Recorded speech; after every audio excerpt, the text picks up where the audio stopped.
Ma ogtahay 10 Ramadaan inay ku jirto haween ka kheyr badan 1000 sano? Assalaamu calaykum waraxmatullaahi tacaala wabarakaatu. Halka aad toos nala socotaan waa telefishinkeeni Soomaali Tijaabo 21. Fadlan walaysa amaran haddii aad ku cusub tahay waxaa wanaagsan inaad janalka rukumato oo subscribe saarato. Walaalayaal sidaa ognahay waxaad soo hayo 10 dambe ee Ramadaan ee maanta tahay bisha 21 Ramadaan. Marka adiga iyo aniga maxaa naga gudboon aan sameynaa 21 bisha Ramadaan maxaa suubinaa? Ma ogtahay Laylatul Qadri in ay ku jirto 10 dambe ee Ramadaan?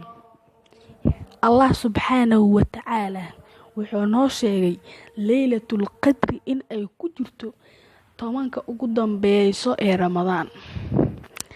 Haddaba su'aasha meesha taala waxay tahay Laylatul Qadri waa ognahay inay 10 dambe tahay intee loo badin karaa ee ku soo aadaysaa.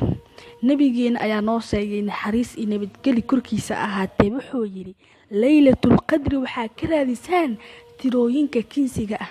Tusaale ahaan bisha 21 maanta inay tahay ma ogno 25teena 27deeda 29keena macnaha tirada daafka ee oo kinsiga ayaa ka raadinaysiin. Ilaahay Qur'aankiisa ayuu ku sheegay suuratul Qadri aayadda 4 wuxuu ku yiri tanazzal wuxuu ku yiri Laylatul Qadri khayrun min 1000 shahr.